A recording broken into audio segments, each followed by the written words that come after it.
Alright guys, what's going on? It's DFS Ultra or Brian.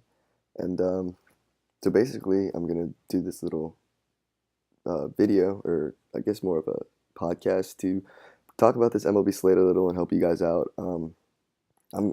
Summer's coming, so I'm gonna have more time to do stuff like this.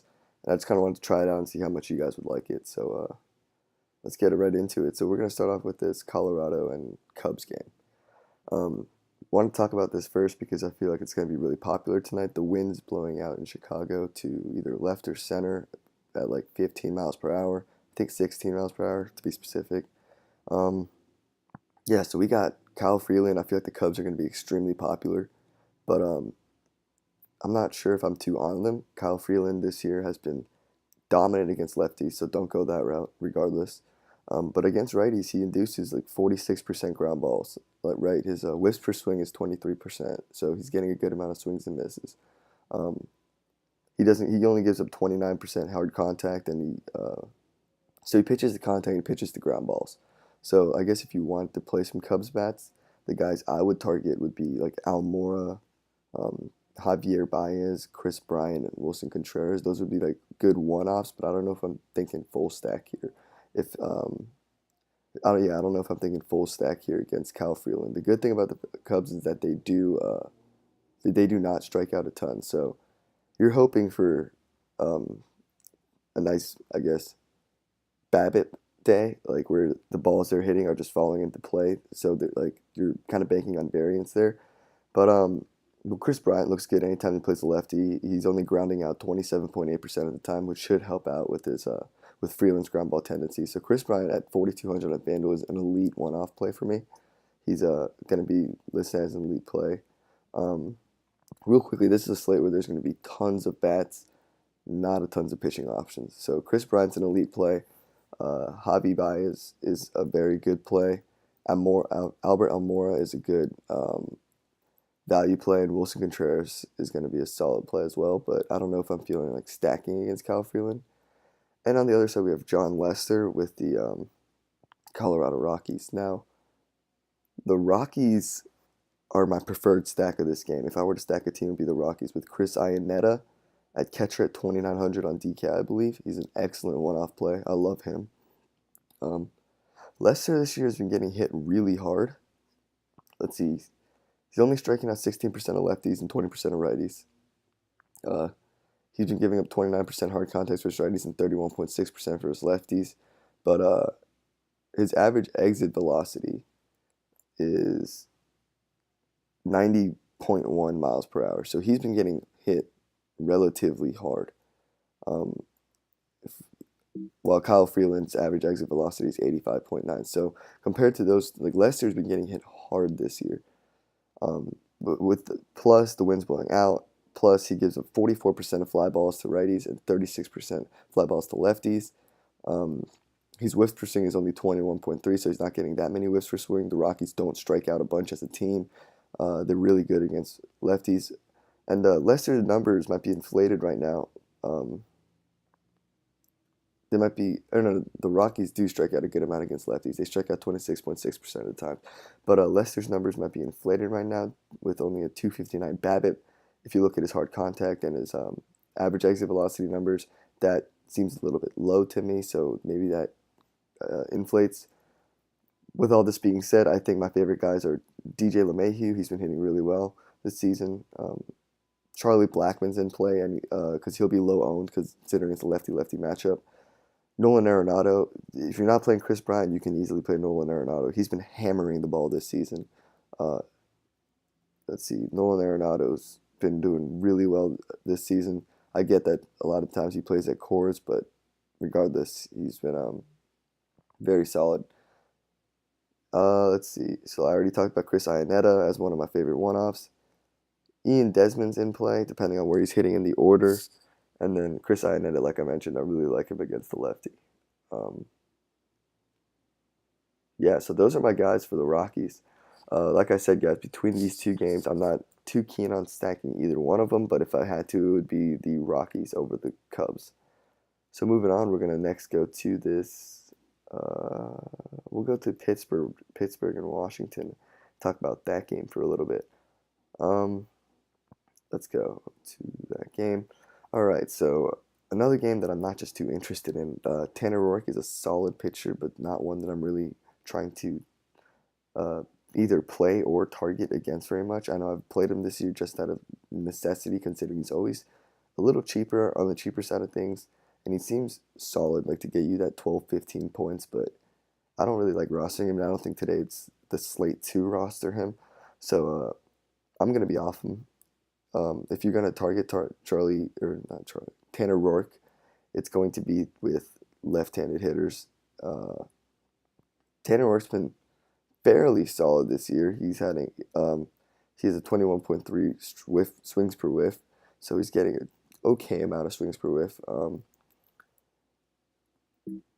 The way I look at it is nobody Pittsburgh, the bats aren't that good. Like Gregory Polanco is a solid one-off play. That's it. Don't play the Pirates tonight on this 10-game slate is what I'm trying to say. Um, Charlie Blackmon is getting hit fairly hard, but with that being said, don't go out of your way to stack the Pirates. Maybe Gregory Polanco as a one-off is fine, but that's about it for me over there. And then we got Jameson Taillon, who's kind of been hit harder recently. With that being said, he's still someone that I respect, and overall, I wouldn't target anyone against him. He still has solid strikeout numbers, solid hard contact numbers, and he still gives a more ground balls than a lot more ground balls than fly balls. So Bryce Harper and Matt Adams are two very solid one-off plays for me, but that's about it from the Washington side. Um, by the way, if you guys want to listen to this, you can just kind of you're not missing anything. It's just gonna be like my logo on a screen. It's gonna be more my voice talking. So if you want to just turn it on while you're working or turn it on while you're driving places, you could do that. Or if you want to actually sit down and do the research, you can just turn it on while you're doing research and kind of write stuff down as I talk about them. Um, so yeah, we're just gonna keep this going. We got Philly, Miami next. So Jake Arrieta, I imagine, is gonna be one of the most popular pitchers on the slate because he's going up against this terrible Miami offense, and Arrieta's a good pitcher. But with that being, so I'm gonna list him as an elite option, but he's strictly cash games for me because he's a guy who pitches to contact. He's not someone who's gonna strike out a ton of batters. Um, let's see. Arrieta this season, he has a 20% strikeout rate against lefties, 17 against righties. Uh, he doesn't give up a lot. He gives up like 13% hard contact to both batters. He gets over 60% ground balls to both batters. His whiff per swing is only 18.4, so he's fooling batters in the way that they're making contact, but not fooling batters in the way that they'll strike out a ton. With that being said, Miami is terrible against righties. They strike out a lot against righties. Uh, so Arrieta is obviously, I guess, the top pitcher on the slate, but I can imagine like a 7 inning, maybe 5 hit, 1 run, 4 strikeout outing. But at best, that's 20 points for you. That's 20 something points for you for Jake Arrieta, who's what 10,000 this or 10-2 I believe tonight. On DraftKings at least. I'm not sure what he would be on. I can check for you guys what he'd be on FanDuel, but I would say don't target anyone against Jake Arrieta, regardless of their lefty righty or the matchups. He's inducing a lot of soft contact. It's not really worth it. Okay, so Arrieta is 10-9 on DraftKings, and yeah, so I think he's a very safe cash play. I don't know if I would go there for tournaments, or I don't know if I'm going there personally because everyone I think is going to be on him, and I have someone else in mind. I have other ways to go in mind, and Arrieta is only 8-8, so 8-8 on FanDuel for Arrieta is very feasible. So FanDuel, I would say he's an elite play. DraftKings, he's a cash only play. Moving on to Philly, so Dan Straley's making his first start. So the numbers I could pull from him were from last year, and he's a reverse splits guy. Righties hit him harder. He gives up more fly balls to righties. He doesn't get a lot of whiffs per swing, so the strikeout percentage, I think, is definitely gonna come down than the 22.5 and 21.7 that he had to righties and lefties respectively last year. With that being said, Phillies do strike out a ton against righties this year. Um, I would say a mini stack here is completely viable with Cesar Hernandez or Carlos Santana, but my favorite guy here is definitely Rhys Hoskins. Um, I could see Rhys Hoskins definitely hitting one out here, especially if the roof is open in Miami. I'm not sure if it is. Okay, so From what I'm hearing, the roof is likely going to be closed, which kind of limits Hoskins' upside. But Hoskins an elite play for me. I really like Rhys Hoskins today. With that, besides that, I'm not really looking into too many other players. Maybe Jorge Alfaro as a one-off catcher if you're just feeling like a dart. He's a dart throw at best.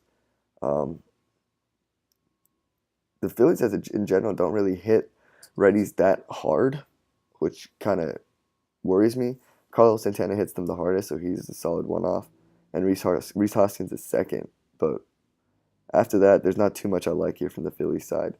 So those Santana and Hoskins are two solid plays. Besides that, I'm not looking at anyone.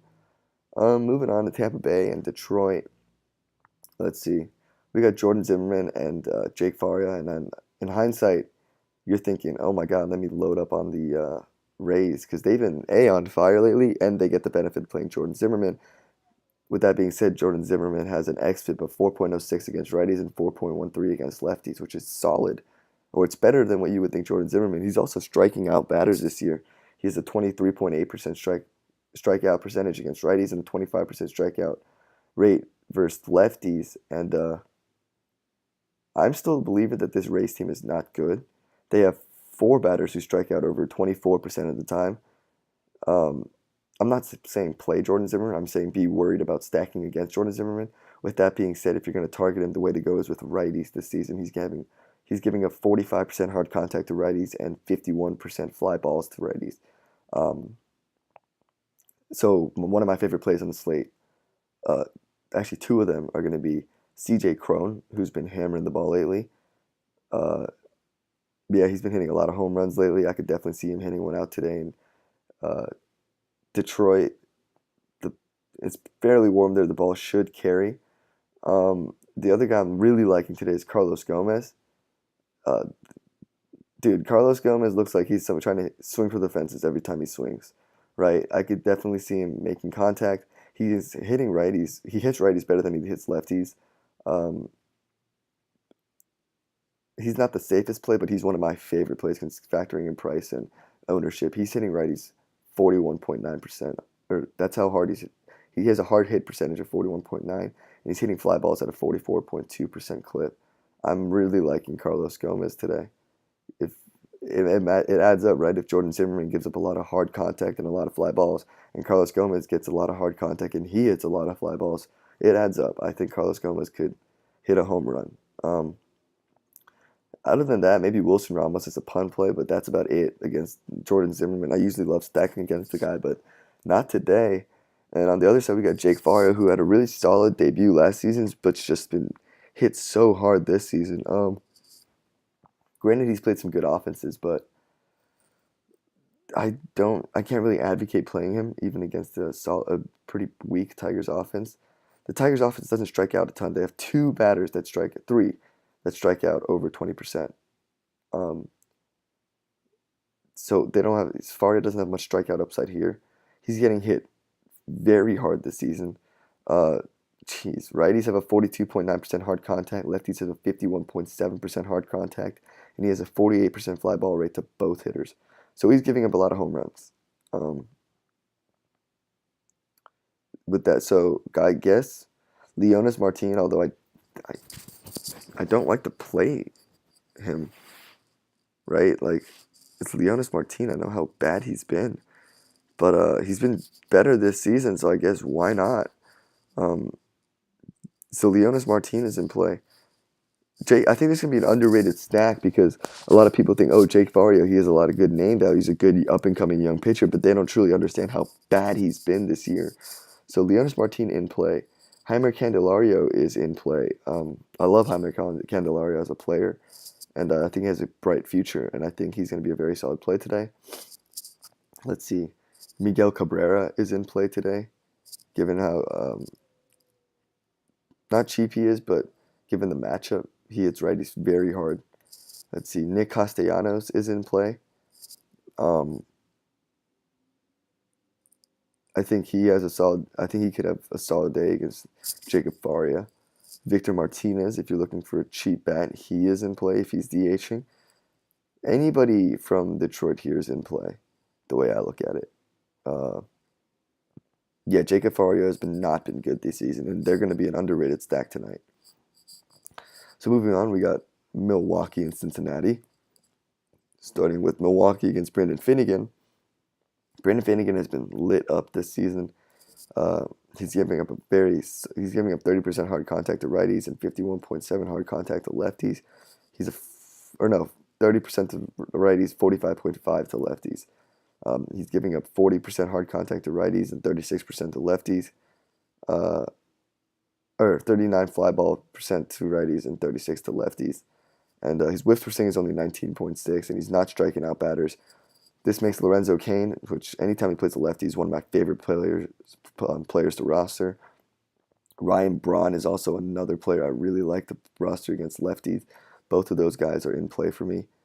Ryan Braun, especially on FanDuel, given how cheap he is, and Lorenzo Cain on either side, or more so on FanDuel, but really on either side, he's viable.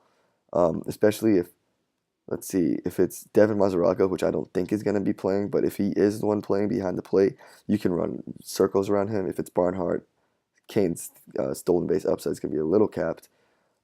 Jesus Aguilar is also an elite one-off play for given how cheap he always is. Anytime he plays a lefty, Jesus Aguilar is in play to me. With that being said, maybe Christian Yelich is a low-owned guy, but that's about it for me when it comes to the Milwaukee guys. And if you buy my lineups, you know that Christian Yelich is someone I can never get right. The Miami series is just an excellent example of that. He gets 27.9 against a lefty pitcher. I think it was Caleb Smith. Then against the righty, Jose Urena, he gets 0. And he's been hitting righties a lot harder than lefties. And then whoever pitched the next day, he had 22.2 points. So he's just someone I could never get right, but maybe I'm not really on him today, so maybe you guys play him and have better luck. So yeah, from Milwaukee, Cain, Braun, Aguilar, all elite plays for me. Cain and Braun might be locks for me, at least on FanDuel. Yuli Chastain is pitching for the Milwaukee Brewers. He's pitching for the Milwaukee Brewers. Against Chastain, it's simple. Play lefties, don't play righties. Chastain has a 7.03 xFIP against lefties. He strikes them out 5% of the time. He gives up 40% hard contact, 32% fly balls, and he only gets 16.3 whiffs per swing. So he's not fooling any lefties. And we're in the Great American Ballpark, which caters to hitters. That ball is going right to left. It's going to be warm out there. Jesse Winker is one of my favorite plays. Joey Votto is one of my favorite plays. Scooter Gennett is a very solid play. Scott Schebler is a very solid play. So all of those guys are in play for me. I love the Reds, the left-handers as a full-on stack, if I'm being completely honest here. They might be my favorite stack of the night. You can fill it out with a righty or two, but I don't like to play righties against Juli Chastain. It's mainly you want to play the lefties. So moving on, we got Kansas City and Boston. I expect the most popular pitcher other than Arrieta to be Eduardo Rodriguez from this game. I know when I was looking at him last night, he really stood out to me. He's usually always been a reverse splits pitcher. Like he's been better against lefties than righties. He's been better against righties than lefties as a reverse splits pitcher. But that hasn't really been the case this year. Against lefties, he's faced 10 of them, so it's a small sample size. He's striking out 8 of them, and he's made the other 2 guys ground out. That's filthy. That's dominant against left-handed batters. Against righties, though, he has a 4.81 xFIP this season, only striking out 20% of them. He gives up 27% hard contact, so it's not like he's getting hit hard. His average exit velocity is at 88.8, but, besides that, I'm not looking to target against him too frequently because there are other players to target against, and Rodriguez just doesn't get hit hard enough, and I don't really see, unless the wind carrying out in Boston, which it is coming in from Boston. So Rodriguez is firmly in play. I love him. I think he might be in all my lineups. If you're looking for a one-off from the Kansas City side, I would say Jorge Soler, who I've played, I think, the past, 4 nights. He gets on base so much, and he hits the ball ridiculously hard, especially against lefties. So if he makes contact, that ball's going out against the lefty. So Jorge Soler's in play. Whit Merrifield is. They're both solid one-off plays, but that's about it for me from the Kansas City side. We're going to move over to the Boston Bats against Jason Hamill. Jason Hamill this year has a 4.69 xFIP against righties and a 4.98 xFIP versus lefties. He has a 9.1 strikeout rate against righties and a 17.9 strikeout rate against lefties. He's giving up 33.3 hard contact to righties and 43.9 hard contact to lefties. Basically, you want to target lefties against him, and righties are solid too. So Mookie Betts is injured. I don't know what's going on with him. He was pulled when I played him, which was really frustrating. But if he does play, he's firmly in play. One of my favorite bats. Andrew Benintendi, he's firmly in play. If Mitch Moreland plays, he's firmly in play. Hanley's in play. JD Martinez, I really like today. I think he could take one out. Xander Bogaerts is in play. Rafael Devers is in play. Anyone on Boston is in play. Only thing that kind of limits their upside for me is that wind and the temperature. It's going to be 47 in Boston tonight.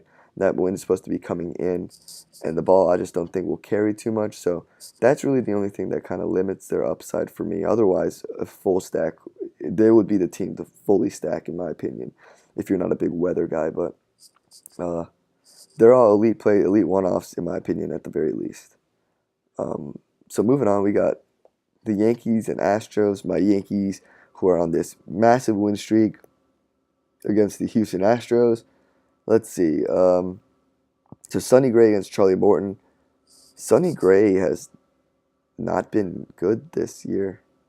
He's been hit really hard. Let's see. Yeah, he's giving him a 92.1 exit velocity. So he's been hit hard. With that being said, he has a xFIP of 5.95 against lefties and a 5.22 against righties.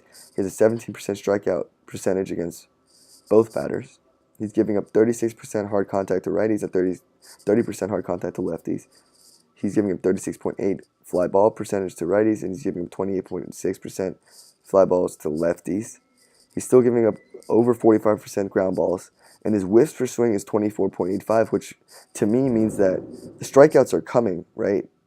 I hope he doesn't have the Phil Hughes syndrome where you get 2 strikes and you just can't put him away, or the Nate Eovaldi syndrome, but the strikeouts should be coming for Sonny Gray. Plus, he's been a little unlucky with the BABIP. If you're a guy who's only giving up 30% hard contact and your BABIP is 361, that should come down. So, yeah, people might be on the Astros tonight, like with Reddick and Correa. Those guys are one-offs for me. I can't advocate a full stack against Sonny Gray tonight. I think I think a game where he pitches like 6 innings and gives up only 3 runs is completely viable. Look, he's gonna regression has hit him hard. Not regression, but bad luck has hit him hard this season. He's gonna, I guess, progress to the mean eventually, and I'd rather be on the right side of that. With it, I mean, I understand he's hitting the ball. He's letting the balls be hit really hard, but those balls are being hit on the ground, which I guess kind of makes sense considering his BABIP. But regardless, I don't know if Sonny Gray's someone I really like to target batters against because, yeah, you're going to get those hard-hit singles to left field, but you're not really getting those home runs, so I don't really like Sonny Gray, targeting against Sonny Gray. I'm not pitching Sonny Gray tonight. I'm not picking him for sure, but I'm saying be wary of targeting him. We're moving on to my favorite pitcher tonight, Charlie Morton. So, excuse me. So Charlie Morton is the most expensive pitcher on FanDuel, but on DraftKings, he's the second most expensive pitcher behind Arrieta. So when everyone's going Arrieta, I think I'm going to be going Charlie Morton tonight. Now, it pains me to say this. The Yankees are my favorite team. With that being said, the Yankees strike out a very high amount, right? They got 1, 2, 3, 4, 5 batters who strike out over 20%. The other one's Brett Gardner, who hasn't been that great against righties. Didi Gregorius you have to watch out for because that guy's been hammering everything. And then you got Gleyber Torres and Gary Sanchez. You have to be worried about. So really, Morton has to be worried about 2 batters here. I understand that he got rocked last time against the Angels, which I'm hoping negates his ownership a little bit.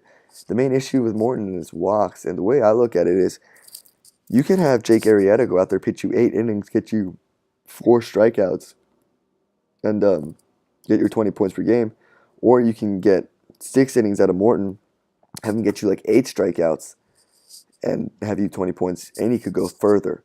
Like Morton just has higher strikeout upside. Um, Even after that bad game last time out, his xFIP is still 2.79 versus lefties, which kind of helps with Didi, and 3.31 versus righties. He's still not giving up a lot of hard contact. His whiffs per swing is 33.6. Um, yeah, if he can limit walks today, and the Yankees are a very disciplined team, but if he can limit the walks today, I don't see why he can't strike out Giancarlo 3 times, Aaron Judge 2 times, um, maybe even Gary Sanchez a few times. I don't see why not. I really like Charlie Morton today, and he's my favorite pitcher on the slate.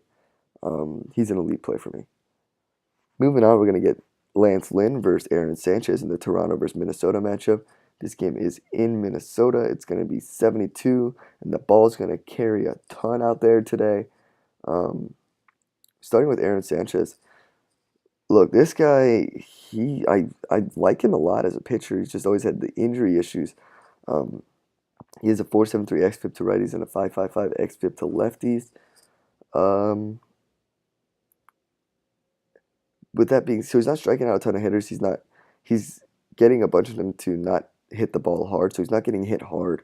Um, he doesn't give up tons of fly balls, and his whiffs per swing is 26.5, which to me tells me regression is or progression. I guess he's going to progress to the mean. And no, Minnesota strikes out a ton, so yeah, I understand the ball is carrying, but he strikes out. I think he's gonna have a good strikeout day. I think he's probably my third favorite pitcher on the slate, behind Rodriguez and Charlie Morton. Yeah, plus Milwaukee or Minnesota strikes out 23.4% of the time as a team against righties. So yeah, I really like Aaron Sanchez tonight, especially at his price point, which if I remember, they were in the sixes. They were let's see, his price point at 6.5. He is firmly in play for me tonight, and on FanDuel where his price is at 6.5 as well. So he's in play to me tonight. I really like him. You have to worry about Brian Dozier and Joe Mauer, neither who strike out a bunch, but then you got Sano who strikes out 40% of the time. Rosario strikes out 23% of the time. Morrison and Escobar both who strike out a ton. Jason Castro strikes out. Like all these guys strike out a ton, and um, yeah, so I really like Aaron Sanchez today. Moving on to Lance Lynn from Minnesota. Um, Throughout his career, he's always been a guy who pitches to contact and a guy you can target lefties against because he pitches to contact, he gives up a ton of hard contact to lefties. But this year, that really hasn't been the case. If I can find him, there he is. So yeah, he still has a 6.2 xFIP versus lefties, but he's only striking out. He's only striking them out 15.2% of the time. He gives up 38% hard contact to them, but he's only giving up 19% fly balls. So while he's giving up hard contact, they're going to be ground balls. So he's giving a lot of hard hit ground balls, and we just talked about this with Sonny Gray. Um, I don't know if I can advocate a full-on stack for him, but to me, guys like Justin Smoke and Curtis Granderson are both firmly in play. They both don't really ground out that much, especially Justin Smoke. He's firmly in play to me as an elite one-off play. Let's see. When it comes to the righties, though, Lane has been very good, right? Like, he's striking out righties at a 29.8% clip, which is, if you followed Lance Lynn for a while, that's not him. With that being said, he's giving up 41.4% hard contact. He gives up 31% fly balls to righties, and his whiffs per swing is 32.3 this season, which is in line with that strikeout percentage. I would say Teoscar Hernandez is a very solid one-off play, but other than that, I don't like anyone.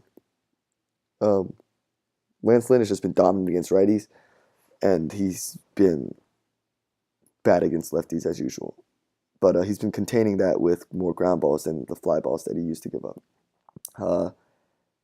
Yeah, Teoscar Hernandez looks good, guys. I don't think anyone will be on him considering it's a righty matchup, and he's been better against righties. But look, he's been hit very hard by righties. That average exit velocity is 91.4. I think Teoscar Hernandez, who hits the ball fairly hard, doesn't strike out a ton. He's one of my favorite one-off plays. I don't think anyone would be on him. So we got 2 games left here. I'm going to try to speed these last 2 up.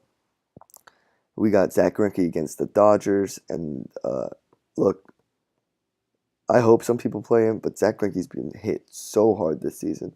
If you're going to play against Zach Greinke, go with the lefties. Yeah, his whip per swing is in line. His strikeout rate against lefties should progress to the mean. But, excuse me. Whew. But the Dodgers as a whole don't strike out too much against righties. Cody Bellinger is in play, but I know he got pulled last night. Yasmani Grandal is in play. Corey Seager is in play. And Jock Peterson, if you want to go that route, he's in play to me. But I'm not saying don't play Zach Greinke, but depending on the lineup, he might be actually my 4th favorite pitcher on the slate, depending on how the lineups shake out. But I'm saying that there are solid one-off plays against him, like Grandal and Seager. So moving on, we got Ross Stripling, who's gonna start tonight for the Dodgers. It's gonna be a spot start. He's been good out of the bullpen, but he's been hit hard. He does strike out a lot of batters, but he's been hit hard. I would say the way to go against him is target the lefties. Yeah, I would say you should target the lefties against Ross Stripling. He has a 4.62 xFIP against lefties and only striking out them 20% of the time. So while he only gives up hard contact 19% of the time, I think that's more sample size.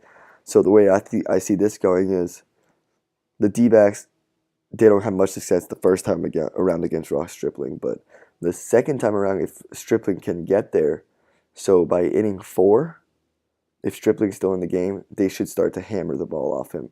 And that's as far as I see Stripling going to, like 4 innings, 5 innings at max.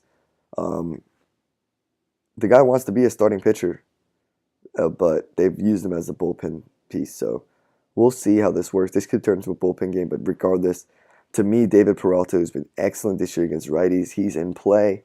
Goldschmidt's always in play as a one-off, and A.J. Pollock is in play. But those are my guys for the Diamondbacks. So we're moving on to the San Francisco game. And we got Eric Lauer and Jeff Samardzija pitching. This game is in Petco, I believe. That ball is going to be flying out to right, but it's not going to carry too much. Yeah, it shouldn't carry too much. With that being said, honestly, there are some plays from the Padres that I'm really liking against Jeff Samardzija. Look, Jeff Samardzija has not been himself. He's been getting hit. He's been getting blasted this year. One of my favorite plays on the day is going to be Franchy Cordero. Well, he doesn't get on base at all. When he makes contact, he's hammering the ball. And so that ball is really flying out to right, and he can really get a hold of one. I can see him being a very elite one-off play for me, especially on FanDuel at 3,100. And his price on DraftKings is a little more hard to bear. But look, the guy doesn't get on base at all, and when he does make contact, it's a home run. So I like Franchy Cordero against Jeff Samardzija, who hasn't been striking out batters and gives up a ton of hard contact, especially to lefties. So moving on, Eric Hosmer is a solid one-off play. He's been solid lately. I think he can get you a solid 10, 15 points, maybe a few doubles into the gap. Christian Villanueva, I think, could hit one out today. Like I said, Samardzija's been getting hit hard by everybody. He's not striking anybody out. So, yeah, Christian Villanueva is in play. Nobody else is in play to me. When I first looked at the matchup, I was actually more on Jeff Samardzija's side of things because I was thinking, oh my God, it's the Padres. And I still might be, but I don't know, man. He's just been getting hit so hard this season. He just hasn't seemed like himself. If I'm going to go cheaper pitchers, I don't see why not just go with Rodriguez and Aaron Sanchez. I don't know if it's necessary to take that risk to take Samardzija. With that being said, if you need to get right, this is the time to do it. I don't know, guys. I'm really kind of stuck on this one. I think he should be fairly high owned. He's only 8.7 on DK and like 7.8 on FanDuel. And the Padres strike out a ton. I just don't know if I can advocate playing a guy who gets hit this hard. So the last thing we're gonna mention here is Eric Lauer, I believe his name is, against the Giants offense. Basically, the only guys you want to look for here are McCutchen, Posey, and Longoria. They all hit lefties extremely hard. With that being said, the wind is not on their side. It's going out to right, and the ball shouldn't carry there. Well, furthermore, if I'm correct, all three of them are more pull hitters considering they're righties. Yeah, Buster Posey's in play. Evan Longoria, considering how cheap he is, he's in play. McCutchen is in play, but those guys are one-off plays for me. I can't advocate a stack here. Yep. So that's about it, guys. Like I said, let me know how I can make this better for you guys. It's the first time doing it. It's gonna be more of a podcast thing, and I'm gonna have the cheat sheet up. I'll do a thread in a little bit about the slate on Twitter. Yeah. So I hope you guys enjoyed it, and I'll see you guys next time.